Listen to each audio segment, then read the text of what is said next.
बच्चे, क्या हाल है, कैसे हैं? तो आज शुरुआत करते हैं आगे का। हाँ, और बीच बीच में कुछ बातचीत भी होते रहना चाहिए, होता है एक बार ना, क्या क्या है टारगेट, कैसे पढ़ना चाहिए, क्या करना चाहिए, वो भी शुरुआत रखेंगे। मगर हमने जो पिछली क्लास में पढ़ा था उसका मैं थोड़ा सा ब्रीफिंग बता दो कि मैंने साइंस बताया, फादर ऑफ साइंस कौन है ये बताया, ब्रांचेज बताई कि बेसिक और अप्लाइड साइंस क्या होता है, फिर हमने बताया कि एटॉमिक नंबर क्या होता है, एटॉमिक मास नंबर क्या होता है, केमिस्ट्री क्या होता है, who is the father of chemistry. ये सारी बातें हमने आपको बताई और सिखाई थी। और याद करने को सिर्फ दो बातें कहा था, एटॉमिक नंबर और एटॉमिक मास नंबर।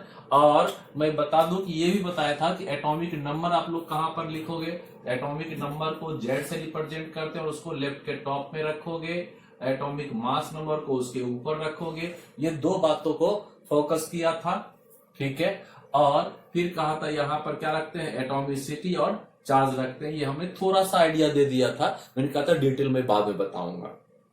राइट बच्चे, क्लियर। अब देखो हमारा आगे का टारगेट क्या है, आज का टारगेट क्या है, उन दो नॉलेज को आज यूज हम लोग करेंगे, ठीक है। उसमें से पहला है molecular mass. Right, molar mass नहीं है ये, मॉलिकुलर मास है। Right, clear. तो स्टार्ट करते हैं उसी टॉपिक से, मॉलिकुलर मास से। हाँ बच्चे, मॉलिकुलर मास। Right, clear. देखो बेटे, क्या होता है, कंपाउंड दो टाइप का होता है, कोवलेंट और आयोनिक, ठीक है। तो क्या होता है, मॉलिकुलर मास होता है किसके लिए, कोवलेंट कंपाउंड के लिए, ठीक है। तो इसी को लिखते हैं, in case of covalent compound, in case of covalent compound the total mass of elements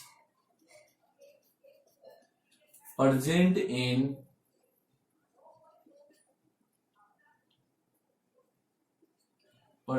in one molecules, right, उसके एक मॉलिक्यूल्स में उसका जो एलिमेंट प्रेजेंट है सारा, उसका कितना मास होगा, that particular mass is called molecular mass, ठीक है बच्चे। अब देखो ये कैसे हम इसको कैलकुलेट करेंगे, ठीक।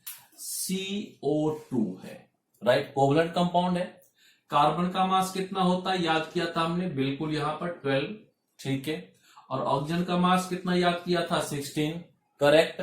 कितना हो गया, 16। और ऑक्सीजन का एटम कितना यहां पर 2, मल्टीप्लाई बाई 2, टोटल कर दो, कितना हो जाएगा 44, ठीक हो गया। अब देखो H2O है, हाइड्रोजन में कितना होता है 1, आपने याद किया है। और प्लस ऑक्सीजन में कितना होता है 16, राइट, कितना हो जाएगा 1। मगर यहां पर 1 को किससे मल्टीप्लाई करोगे, 1 को मल्टीप्लाई करोगे 2 से, और प्लस 16 को किससे मल्टीप्लाई करोगे, 1 से, या छोड़ दो, कितना हो जाएगा 18, क्लियर। इसी तरह से होता है C6H6, क्या होता है, benzene.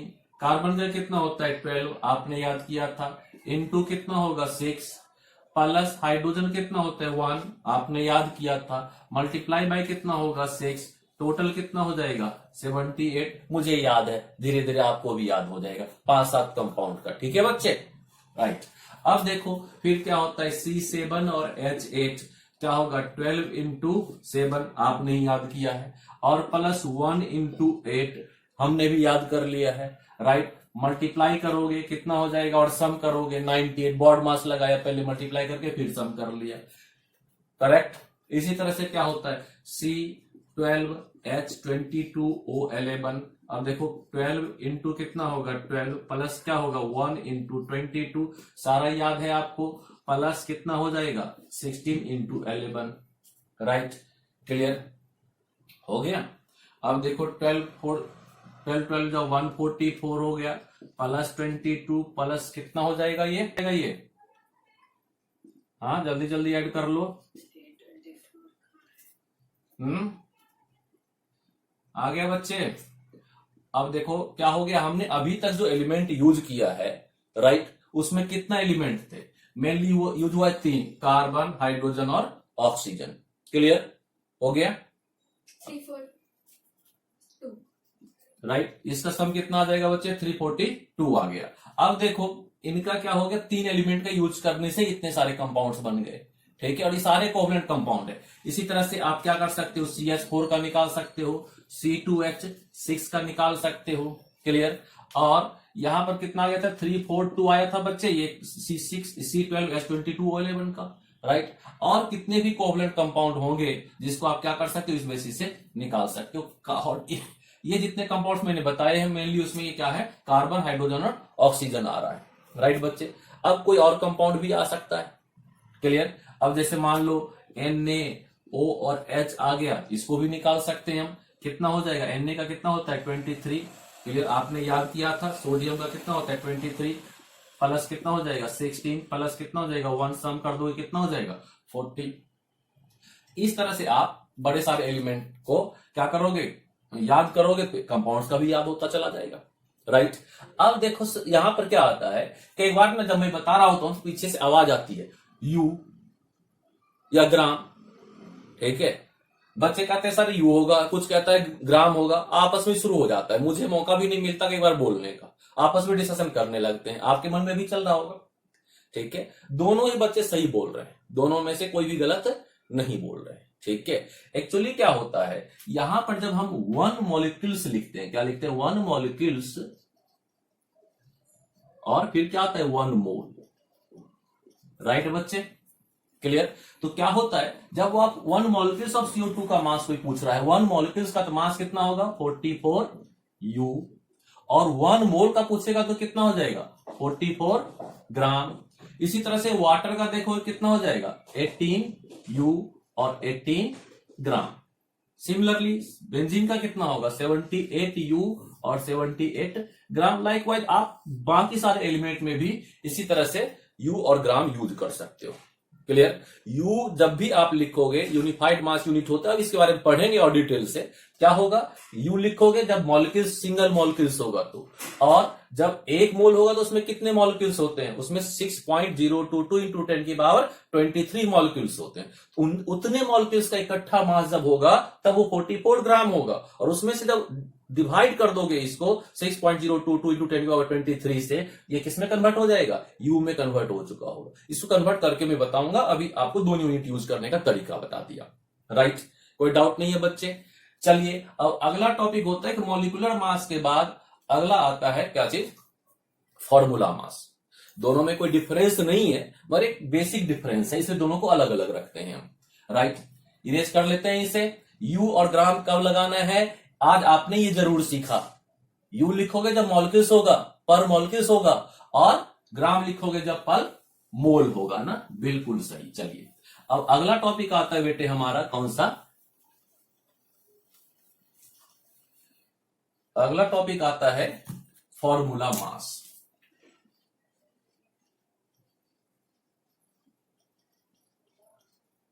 Formula mass, right. In case of ionic compound, in case of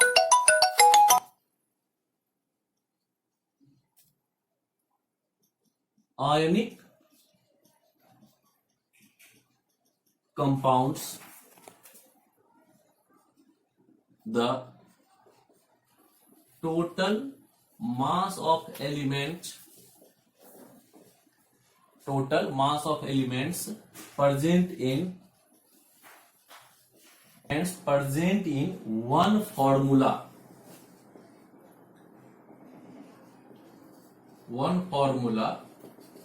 unit of ionic compound। Clear हो गया? एक्चुअली क्या होता है, इसमें आयनिक कंपाउंड का मास निकालते हैं, कॉन्सेप्ट फिर वही चलता है। अब मान लो जैसे Na और क्या है Cl है, ये कोवलेंट कंपाउंड नहीं है, आयनिक कंपाउंड है, राइट। Na का मास कितना होगा 23, क्लोरीन का कितना होता है 35.5, आपने याद कर लिया होगा कितना होगा 35.5 इक्वल टू कितना 58.5, राइट। क्लियर? इसी तरह से और भी हो सकता है, Ca और Cl2। कैल्शियम का कितना याद किया था आपने, 40, और क्लोरीन का कितना याद है, 35.5। ठीक है, इनटू कितना होगा 2, मल्टीप्लाई कर दो कितना हो जाएगा, 111 हो जाएगा। राइट। अब इसी तरह से और भी कोई कंपाउंड ले सकते हैं। हाँ, जैसे मान लो हमने लिया क्या चीज, Na2SO4। क्लियर। Na का कितना होगा 23 इंटू 2 प्लस कितना होगा 16 इंटू 1 प्लस कितना होगा 16 इंटू 4। राइट। क्लियर। अब देखो इनका कितना हो गया 46 प्लस कितना 16 प्लस कितना 64। सम कर दो, बताओ कितना हो रहा है जल्दी से। 32 होगा उधर, 16 दो बार। अच्छा, यहाँ सल्फर है बेटे, कितना हो जाएगा 32। कितना हो गया 32 और 16 इंटू 4। राइट। कितना हो जाएगा सम करोगे बच्चे तो। कुछ रेडिकल्स हम लोग बना लेते हैं, फिर बहुत सारे का सॉल्व करते जाएंगे और वो सॉल्व होता चला जाता है। इसमें भी फिर वही कॉन्सेप्ट है, अगर इसके 1 यूनिट और 1 मोल का पूछा तो आंसर क्या होगा, वही रहेगा 58.5 क्या चीज यू और 58.5 ग्राम, या क्या होगा 111 यू और 111 ग्राम। लाइकवाइज आप यूज करते चलोगे। क्लियर। अब आया कि इसमें हम लोग क्या करते हैं, कुछ और एक्स्ट्रा लर्निंग का काम करेंगे तो हमारे लिए फायदे में रहेंगे। जैसे कि क्या होता है OH माइनस है, इसी तरह से SO4 2 माइनस है, PO4 3 माइनस है, CO3 2 माइनस है। उसके बाद मान लो क्या लेते हैं, CN माइनस लेते हैं, NH4 प्लस लेते हैं। ये 7-8 रेडिकल्स हैं। अब इसमें देखोगे इनका मास कितना हो जाता है, 17 हो गया, 16 प्लस 1, 4 से कोई अंतर नहीं पड़ने वाला है। यहां पर कितना हो जाएगा 96 हो जाएगा, 32 ऑक्सीजन का 16 इंटू 4 96, 4 से कोई डिफरेंस नहीं पड़ा यहाँ पर। 95 फॉस्फोरस का कितना होता है 31 आपने याद किया होगा, ऑक्सीजन का याद किया था कितना 16। अब मल्टीप्लाई कर दो 4 से, सम कर दो 95 आएगा। इसका कितना आ रहा है 60। हाँ, CN का कितना आएगा 28, NH4 का कितना आता है 18। क्लियर। प्लस से भी कोई फर्क नहीं पड़ता, माइनस से भी कोई फर्क नहीं पड़ता। राइट। अब इसमें क्या होगा, यहां से ये सारा टर्म आपने 7-8 जो है ये 7 या 8 होता है। ठीक, इसको आपने क्या कर लेना है, लर्न कर लेना है। जब इसे आप लर्न करोगे तो आपको बड़ा सारा फायदा मिलेगा। तीसरा काम आज लर्निंग का मैं दिया हूं, अभी तक सिर्फ 2 चीज ही लर्न करने का था, इसको आप क्या करेंगे, लर्न कर लेंगे। राइट बच्चे। अब देखिए क्यों कहा मैंने लर्न करने को, इसका क्या बेनिफिट है। अब मान लो हमें क्या आ गया, CaCO3 का निकालने को आ गया, हमें CO3 यहां पे मिल रहा है और कैल्शियम मिल रहा है 40, और CO3 का हमें इकट्ठा याद है 60, कितना हो जाएगा 100। राइट। इसी तरह से अगर HCN है, H का कितना होगा 1, CN का कितना होगा 20 है, टोटल कितना हो जाएगा 29। तो इस तरह से किसी भी कंपाउंड का आप फटाफट निकाल सकते हो, जल्दी में निकाल सकते हो। मान लो NH4Cl का दे दिया, Na2SO4 का दे दिया, S3PO4 का दे दिया, Na3PO4 का दे दिया, किसी भी कंपाउंड का दिया, आप फटाफट क्या करोगे, उसमें एक्स्ट्रा ऐड करके आंसर बता सकते हो। राइट बच्चे। क्लियर। तो आज का ये 2 टॉपिक हो गया। क्लियर। क्या चीज, तो मॉलिक्यूलर मास और फॉर्मूला मास दोनों एक ही है, दोनों का यूनिट भी एक ही तरह से चलता है। क्लियर। मगर एक कोवलेंट कंपाउंड के लिए और दूसरा आयनिक कंपाउंड के लिए, और लर्निंग करने का सिर्फ एक काम हुआ इन कंपाउंड्स को। ठीक है, 6, 7, 8 कंपाउंड्स को आप याद कीजिए, 1-2 आप लोग अपने मन से भी ऐड कर सकते हैं, याद कर सकते हैं। क्लियर बच्चे। जब यहां तक ये टॉपिक हो गया हमारा, फिर क्या होता है, अगला टॉपिक आता है। अगला टॉपिक क्या है, याद करने का नहीं है, प्रैक्टिस करने का है। ठीक है, अब वो अगला टॉपिक शुरू करते हैं। ये आ गया समझ में? ठीक है, बहुत अच्छी बात। अगला टॉपिक है बेटे हम लोगों का क्या चीज, परसेंटेज कंपोजिशन। इन्हीं चीजों को यूज करना है, मगर टर्म एक नया बनेगा, वो क्या है, परसेंटेज कंपोजिशन। Percentage composition.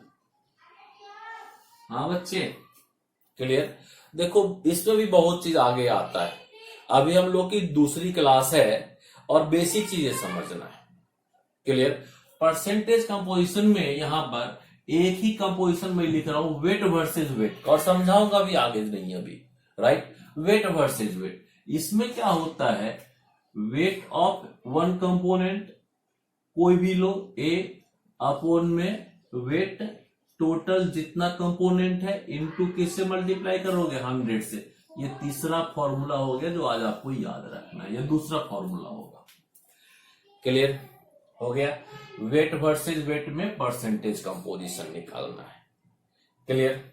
देखो बेटे, अब यहां पर हमें फॉर्मूला पता और सीधा सीधा सॉल्व करना है कि हाँ क्या परसेंटेज कंपोजिशन होता है। अब मान लो CO2 दे दिया, राइट, C6H6 दे दिया, या और कौन सा दे दिया, C6H12 और O6 दे दिया। कहा इनका मास निकालो, परसेंटेज कंपोजिशन निकालो। क्लियर? अब देखो आप सबका क्या है, टोटल मास इसका पता है कितना होता है, 44। छोड़ते हैं यू में दे या ग्राम में दे। क्लियर? यू में मान लो दे देता है या ग्राम में देता है, कोई अंतर नहीं पड़ना है। यहां पर कितना होगा, 78। यहां पर कितना होता है, 180। क्लियर हो गया? अब मान लो यू में ही दिया था, यू ले लिए तो यू ले ही लेते हैं, इतना दे रखा था। क्लियर? अब हमें परसेंटेज कंपोजिशन निकालना है। क्लियर? क्या निकालेंगे, पहले परसेंटेज ऑफ कार्बन।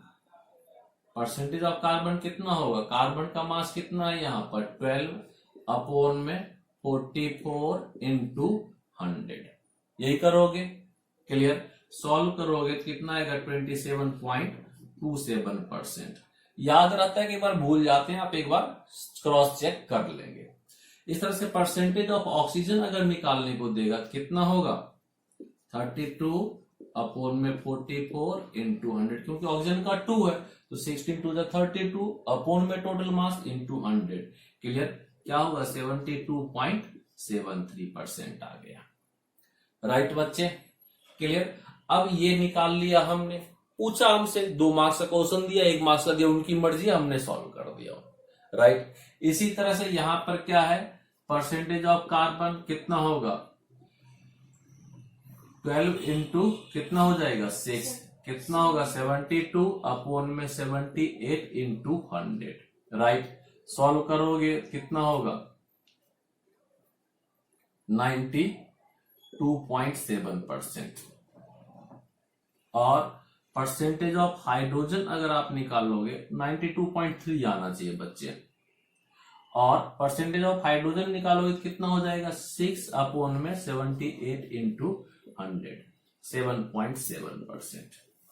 एक बार मैं फिर कह दूं, आप क्रॉस चेक कर लेना। ठीक है, हमारे पास यहाँ कैलकुलेटर नहीं होता है, थोड़ा बहुत हो सकता है एक गलत हो जाए, तो इसको ये मत समझना कि सर को नहीं आता, ये समझना सर ने अपने याद से लिख दिया है। क्लियर? अब इसी तरह से देखोगे, परसेंटेज ऑफ क्या निकालना है, कार्बन निकालना है, क्या हो जाएगा, 72 अपॉन में 180 इंटू 100। राइट? सॉल्व कर दोगे बच्चे, सॉल्व करोगे तो इसका आंसर कितना आएगा, मेरे ख्याल से 40% आता है। क्लियर? इसी तरह से परसेंटेज ऑफ हाइड्रोजन निकालना है, कितना हो जाएगा, 12 अपॉन में 180 इंटू 100। सॉल्व कर दोगे तो ये कितना आ जाएगा, 6.6 के आसपास आता है। और परसेंटेज ऑफ ऑक्सीजन तो कितना हो जाएगा, 144 अपॉन में 180 इंटू 100। राइट? अब इन दोनों का सम करो तो कितना हो जाएगा, 6 आ गया, बचा हुआ कितना रह जाएगा, 100 में से माइनस कर दो, 54.4 या 54.6, यहाँ तो 53.4। राइट, क्लियर, 53.4 या 50 जो कुछ आ जाए बच्चे एक बार देख लेना, आप इसको सॉल्व कर लेना। सबका सम कितना आना चाहिए, 100 आना चाहिए, क्लियर। ये हो गया हमारा परसेंटेज कंपोजिशन निकालने का तरीका, क्लियर। अब आ गया कि सर हमने तो 3 कर लिया, क्या यही रहेगा, बेटे 90% इन्हीं 3 कंपाउंड में से क्वेश्चंस दे देता है, क्लियर। अगर आप कुछ एडिशनल करना चाहते हो तो मना थोड़ी है, आप अपने मन से जितने कंपाउंड का हमने लिखा था, फॉर्मूला मास, मॉलिक्यूलर मास, उनमें हर एलिमेंट का परसेंटेज कंपोजिशन आप चाहो तो निकाल सकते हो, राइट, क्लियर। जैसे कि मैं कुछ कहो तो होमवर्क दे देते थे बच्चे के लिए, सही रहता है, तो आप क्या करना, NaOH में सोडियम ऑक्सीजन हाइड्रोजन का, C12H22O11 में कार्बन हाइड्रोजन ऑक्सीजन का, क्लियर। इसी तरह से क्या करना, C7H8 बेंजीन टॉलिन, राइट। एक दो और कंपाउंड किसी का भी H2O1 ले लो, सिंपल सा है, हाइड्रोजन और ऑक्सीजन का परसेंटेज कंपोजिशन इन 4 कंपाउंड का आप निकालोगे, 4 कंपाउंड में जो एलिमेंट्स हैं, राइट बच्चे, कोई डाउट तो नहीं है। अब अगला टॉपिक है हमारा परसेंटेज कंपोजिशन के बाद empirical formula and molecular formula, right बच्चे। क्या है टॉपिक, इंपेरिकल फॉर्मूला और molecular formula, right.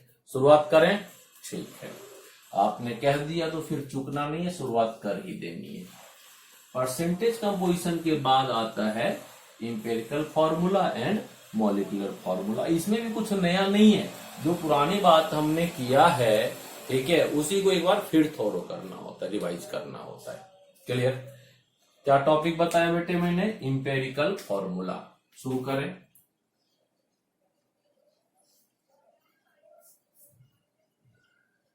Empirical formula, right. क्या डेफिनेशन लिखेंगे, the simplest ratio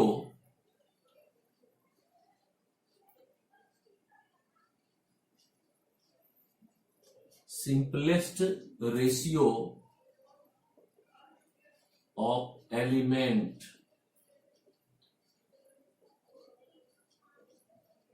present in a compound, the simplest ratio of element present in a compound, right बच्चे। उसके बाद दूसरा टर्म आता है molecular formula,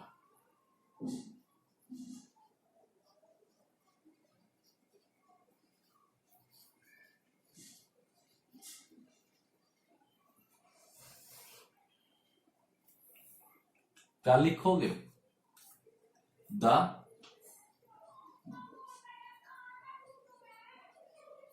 real ratio of element, या actual भी लिख सकते हो, element present in a compound, the real ratio of element present in a compound is called molecular formula। Definition हो गया बेटे, क्लियर। मगर समझना है इसको हमें, ये होता क्या है बेसिकली, ठीक। देखोगे हम लोग क्या लेते हैं, पहले लेते हैं मॉलिक्यूलर फॉर्मूला, ठीक, और उनमें से जो कॉमन आता है, जो टर्म कॉमन ले सकते हो उसको क्या कहते हैं, एन फैक्टर, मॉलिक्यूलर फॉर्मूला, और जो कॉमन आएगा वो क्या कहलाएगा बेटे, एन फैक्टर, और जो उसके बाद रेसिड्यू बचेगा वो क्या होगा, मॉलिक्यूलर फॉर्मूला, ठीक। एग्जांपल से समझते हैं क्या हो रहा है। अब जैसे देखो बेटे, हमारे पास मॉलिक्यूलर फॉर्मूला है C6H12 और O6, यहां पर क्या कॉमन आ सकता है, 6 कॉमन आ सकता है, तो क्या बनेगा, CH2 और O, क्लियर हो गया। इसी तरह से C6 और H6 से तब भी क्या कॉमन आ सकता है 6, तो क्या बना CH, राइट। इसी तरह से अगर अगला एग्जांपल हम लेते हैं जैसे C2 और H6, क्या कॉमन आ सकता है यहां पर 2, बिल्कुल सही, ठीक। तो यहां पर जब कॉमन आए तो क्या बन गया ये CH3। इसी तरह से C2 और H4 है तो क्या कॉमन आ सकता है 2, तो क्या बनेगा CH2, क्लियर। इसी तरह से अगर मान लो CO2 है तो क्या कॉमन आ सकता है 1, तो क्या बनेगा CO2, और H2O है तो क्या कॉमन आ सकता है 1, तो क्या बनेगा H2, क्लियर। तो जो कॉमन आ रहा था इनमें से नंबर वो उसका n फैक्टर कहलाता है। जो एक्चुअल रेशियो था किसी भी कंपाउंड में उस एलिमेंट का वो उसका मोलिकुलर फॉर्मूला कहलाता है। और जो सबसे सिंपलेस्ट फॉर्म आ जाता है वो क्या होता है, देखो बेटे दोनों जगह मैंने मोलिकुलर फॉर्मूला लिख दिया था, सॉरी, क्या हो जाएगा वो इंपेरिकल फॉर्मूला हो जाएगा, क्लियर, आ गया। यानी हम कह सकते हैं अगर इंपेरिकल फॉर्मूला को n फैक्टर से मल्टीप्लाई कर दें तो क्या हो जाएगा उसका मॉलिक्यूलर फॉर्मूला हो जाएगा, राइट बच्चे। Empirical formula into n factor equal to क्या हो जाएगा मॉलिक्यूलर फॉर्मूला हो जाएगा, क्लियर। आगे बात बच्चे समझ में, यहां तक में कोई डाउट नहीं होना चाहिए, बिल्कुल सही है। चलते हैं हम इसी में आगे समझते हैं इंपेरिकल फॉर्मूला मॉलिक्यूलर फॉर्मूला, ठीक, क्लियर। अब क्या करते हैं इसी में अगला टर्म ऐड करते हैं कि क्या और क्वेश्चन आ सकता है इस पर। अब देखो बेटे, यानी empirical formula mass into n कर दें तो क्या होगा मॉलिक्यूलर फॉर्मूला मास आ जाएगा, राइट। हाँ, यानी अगर हमें n फैक्टर निकालना है, n फैक्टर कैसे निकालोगे, तो मॉलिक्यूलर फॉर्मूला मास को डिवाइड कर दोगे इंपेरिकल फॉर्मूला मास से, जो आंसर आएगा वो क्या होगा n फैक्टर हो जाएगा, क्लियर। आ गई बात समझ में। तो बेटे अब आपको क्या याद रखना है, इंपेरिकल फॉर्मूला क्या होता है, मॉलिक्यूलर फॉर्मूला क्या होता है और उसका n फैक्टर क्या होता है, राइट। या empirical formula molecular formula mass अगर आपको पता है आप उसका n फैक्टर कैलकुलेट कर सकते हो, राइट बच्चे, क्लियर। अब देखो अगला टारगेट क्या होगा कि ये हमने क्यों सीखा है और परसेंटेज कंपोजिशन क्यों सीखा है, ठीक है। अब हम लोग सीखेंगे क्या चीज, making of empirical formula and molecular formula, right, clear. ये हमारे आगे का टॉपिक है, अगला टॉपिक है, क्लियर। और बेटे क्या है कि आज हम अगला टॉपिक नहीं करेंगे। आज का टॉपिक में सिर्फ इतना ही चीज हमें याद करना है कि इंपेरिकल फॉर्मूला क्या होता है, मॉलिक्यूलर फॉर्मूला क्या होता है, कैसे निकालना होता है, एटॉमिक मास नंबर से निकालना होता है, ग्राम कब लगाते हैं, यू कब लगाते हैं, राइट। हाँ, और जो एलिमेंट हमने लिख दिया था उनसे आप क्या करोगे, परसेंटेज कंपोजिशन निकाल लोगे। 5-7 आप अपने मन से भी ले सकते हो, 4-5 मैंने दे दिया था। और फिर क्या करोगे, कोई और कंपाउंड लिख लिया, निकाल लिया, उसका empirical formula mass molecular formula mass निकाल के बनाओगे, क्लियर। फिर मैं अगली क्लास में आपको empirical formula molecular formula calculate करना सिखाऊंगा, राइट। यानी आपको परसेंटेज गिवन होगा। मान लो अभी हमने निकाला था क्वेश्चन कि भाई कार्बन है, कार्बन का परसेंटेज कितना होता है, कार्बन का परसेंटेज 27.27% है, और फिर क्या है ऑक्सीजन कितना है 72.73% है। अब इसका इंपेरिकल फॉर्मूला और मॉलिक्यूलर फॉर्मूला बनाइए, राइट। मगर पहले इतना प्रैक्टिस करेंगे तब तो। हाँ, और आज मैंने क्या किया है, बातचीत नहीं करी है। अगली क्लास में थोड़ा सा बातचीत भी करूंगा और थोड़ा सा क्वेश्चंस भी करवाऊंगा, ठीक है। क्योंकि बच्चों की डिमांड थी नहीं सर अब जल्दी जल्दी कुछ आगे बता दो, ठीक है। बता दी, आपकी बात मान लिया है मैंने। आप हमारी बात को मानिए, जितना कहा गया है उसको नोट डाउन कीजिए, सिर्फ वीडियो मत देखिए, राइट। लर्न कीजिए, प्रैक्टिस कीजिए, नोट्स बनाते चलिए, हाँ। और लास्ट में लाइक कीजिए, शेयर कीजिए और सब्सक्राइब कीजिए। Till then bye.